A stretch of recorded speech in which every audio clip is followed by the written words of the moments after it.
हाँ जी, नमस्कार, जय हिंद साथियों। इंडियन आर्मी के बारे में मेरी जितनी भी वीडियो हैं, एक भी वीडियो को उठा लो, सब में मैंने यही कहा था आपसे। 13 फरवरी से आपके ऑनलाइन फॉर्म शुरू होंगे। एक एक वीडियो मैंने, किसी भी वीडियो को उठा लो, हर वीडियो में यही बताया आपको। और प्यारे साथियों, इंडियन आर्मी की फाइनली सब कुछ आपको पता है, जारी हो चुका है। इस समय पर सब कुछ तय हो चुका है। आपकी डेट ऑफ बर्थ क्या रहने वाली है, मैं ये भी बताऊंगा। और ऐसे तमाम युवा साथी जो इंडियन आर्मी में फॉर्म अप्लाई करना चाहते हैं, तो मैं आप सभी को बता दूं, अब की बार जोन वाइज यानी कि ARO ZRO वाइज आपके अब की बार नोटिफिकेशन जारी हो रहे हैं, जिसके अकॉर्डिंग आपको अपना फॉर्म ऑनलाइन करना है। और साथ ही मैं आपको इतना भी बता दूं साथियों, इसमें योग्यता क्या चाहिए, आपकी उम्र सीमा, हाइट, सब कुछ इस वीडियो में देख लो सभी युवा साथी, और दोस्तों के साथ शेयर कर देना, ठीक है। देखो ध्यान से। और ये जो हमारी ऑफिशियल वेबसाइट है, इसी पे आपको जाना है। अग्निवीर की जो ऑफिशियल ज्वाइन इंडियन आर्मी पे आपको जाना है, यहीं पे सब कुछ आपको देखने को मिलेगा, ठीक है। 82,000 कम से कम आपको पद देखने को मिल रहे हैं। इससे बड़ा मौका आपके पास है नहीं, क्योंकि भारतीय सेना में हर साल 1 लाख अग्निवीर जवानों की भर्ती की जाएगी। 1 लाख जवानों की भर्ती की जाने का प्रस्ताव है। तो 2026 में, ठीक है, 2026 में आर्मी भर्ती, पूरी जानकारी ले लो, आर्मी भर्ती, ठीक है साथियों। तो जैसा कि मैं आपको पहले ही बता चुका था, ऑनलाइन फॉर्म को लेकर के हर वीडियो में मैंने आपको यही कहा था, ऑनलाइन फॉर्म के लिए भाई आपकी 13 फरवरी, क्या 13 फरवरी 2026 से प्रक्रिया शुरू हो जाएगी। मैं बात करूं सबसे पहले योग्यता की, तो सभी बच्चे योग्यता देख लेना। 10वीं पास आप जो चाहिए, कैसे कैसे चाहिए, ठीक है। तो सबसे पहले मैं बताऊंगा आपको GD में, फिर बताऊंगा ट्रेडमैन में, और फिर बताऊंगा टेक्निकल में, क्लर्क में, ठीक है, NA नर्सिंग असिस्टेंट, WMP, सब में देख लो। GD में फॉर्म अप्लाई करना चाहते हो, देखना ध्यान से, GD में फॉर्म अप्लाई करना चाहते हो 10वीं में, क्या 10वीं में 45% होने चाहिए सारे विषय में मिला करके। एक भी विषय में 33% से कम नहीं होने चाहिए, प्रत्येक विषय में 33% होने चाहिए। ट्रेडमैन 2 तरीका की है, एक तो है 10वीं और एक है 8वीं, ठीक है। 10वीं पास वाले बच्चों को 10वीं पास होना अनिवार्य है, वह 33% मार्क्स हर किसी में होने चाहिए। इसमें 45% की जरूरत नहीं है, किसमें, ट्रेडमैन वाले में। 8वीं वाले बच्चे केवल पास हों, 8वीं पास जो भी बच्चे हों जो चाहते हैं ट्रेडमैन बनना 8वीं क्लास से, तो वो ध्यान दें भाई, ट्रेडमैन आप केवल 8वीं पास होने चाहिए। टेक्निकल में आपने जो किया होना चाहिए 12th क्लास, 12th पास जो हो आपका, वो PCMs हो, फिजिक्स केमिस्ट्री मैथ से 50% एग्रीगेट के साथ में। क्लर्क में भाई आपके 60% होने चाहिए सारे विषयों को मिला करके, 60%, और किसी भी विषय से आपने 12वीं किया हो। और जी इंग्लिश में आपके 50% होने चाहिए ही चाहिए, इंग्लिश में।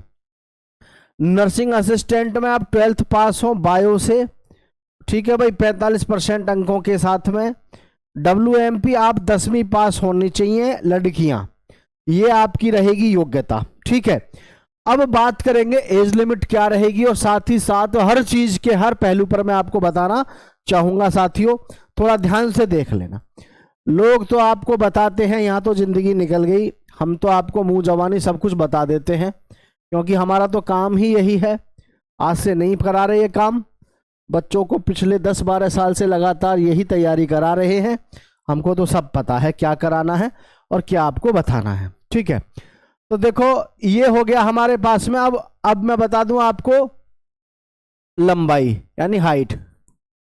तो देखो हाइट देख लो अपनी, GD के लिए जो हाइट चाहिए 170 सेंटीमीटर चाहिए, क्लर्क के लिए जो हाइट चाहिए 162 सेंटीमीटर हाइट चाहिए, और जी आपका टेक्निकल के लिए जो हाइट चाहिए 170 सेंटीमीटर हाइट चाहिए, और जी आपका NA नर्सिंग असिस्टेंट के लिए जो हाइट चाहिए 170 सेंटीमीटर चाहिए।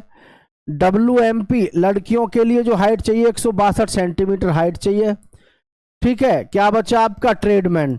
ट्रेडमैन में 2 तरीके के हैं आपका, कहीं 170 सेंटीमीटर है तो कहीं पर 160 सेंटीमीटर है। इस तरीके से आपकी हाइट ली जाती है। क्लियर? ये हो गया हाइट।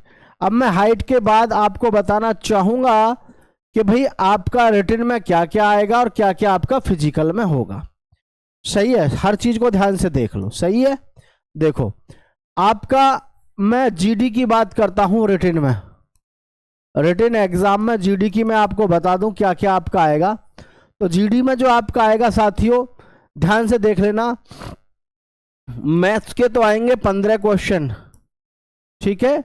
रीजनिंग के मैथ्स के साथ ही आते हैं 5 क्वेश्चन, जीके जीएस जो आएगी आपकी 15 क्वेश्चन, और जी साइंस आएगी आपकी कितने 15 क्वेश्चन।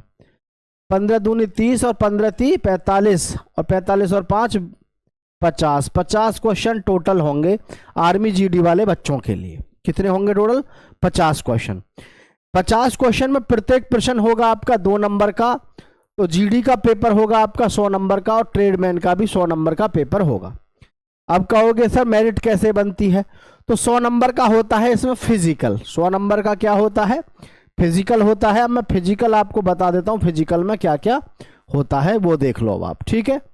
आर्मी का देख लो फिजिकल, आर्मी का फिजिकल देख लो। 1600 मीटर की जो रेस मारनी है 5 मिनट 30 सेकंड में मार रहे हो तो 60 नंबर मिलेंगे, ठीक है जी। 5:30 में मार रहे हो, और जी 5:45 में मार रहे हो तो आपको नंबर मिलेंगे 48। और जी अगर आप मार रहे हो 6 तक, मतलब 6 तक मार रहे हैं तो आपको मिलेंगे 36 नंबर। और अगर आप इस रेस को मारते हैं 6:15 तक तो फिर आपको मिलते हैं कितने? 27 नंबर, ठीक है। इस तरीके से आपको नंबर मिलते हैं 27 या 24 मिलते हैं शायद, मतलब है इतना ही, 24 है 27 है, ठीक है। कई बार दिमाग से निकल जाता है। तो ये इतने नंबर आपको यहाँ मिल रहे हैं। और जी बीम के मैं आपको बता दूं, बीम में ध्यान रखना 10 बीम लगाने पर आपको 40 नंबर हैं। तो आपको आगे का सोचना ही नहीं है किस पे कितने हैं, आपको बीम लगानी कितनी है, आपको जो बीम लगानी है ये 10 बीम लगानी ही है, ये बात ध्यान रखना। अब मैं आपको यहां पर बता देता हूं आपकी उम्र सीमा। एक 9 फीट का गड्ढा होगा जो आपको कूदना है, एक जिगजैग होगा जो आपको जिस पे चलना है, ठीक है। एक बहुत बड़ा क्वेश्चन सभी का होगा एज लिमिट को लेकर। तो देखो एज लिमिट मैं आप सभी को बता दूं जो एज लिमिट आपकी निर्धारित हुई है 1/7/2005, 1/7/2009। भाई आपको फायदा हो गया इसमें। कैसे फायदा हो गया? पहले उम्र सीमा थी कुछ, अब और भी उम्र सीमा में आपको छूट मिल गई। 1/7/2005 और पहले क्या थी? 1 अक्टूबर 2005 थी। तो 3 महीने तो आपको यहां पर मिल गए, समझ रहे? 3 महीने तो आपको यहीं पर मिल गए। और पहले थी 1 अप्रैल 2009, 3 महीने आपको यहां पर मिल गए। 6 महीना तो इन्होंने वैसे ही बढ़ा दिया। तो अब आपको फायदा हो गया कि नहीं हुआ? आपकी जो अब उम्र सीमा है वो कितनी है? ये वाली है जो मैंने यहां लिखी है, ये आपकी उम्र सीमा है। इस उम्र सीमा को आप अपने दिमाग में बैठाओ, इसमें देख लो आप इस उम्र सीमा में आ रहे हैं या नहीं आ रहे हैं। किसी को अगर डाउट लग रहा है तो बता देना। और ARO ZRO 22 आपके जो है ऑनलाइन फॉर्म इसी पर साइट पर आपके जारी हो चुके हैं साथियों, ठीक है। तो कोई भी बालक ऐसा ना हो जिसने अभी तक जाकर के चेक ना किया हो, जाकर के चेक कर लो और ऑनलाइन फॉर्म भरने शुरू हो रहे हैं साथियों। जय हिंद, जय भारत साथियों।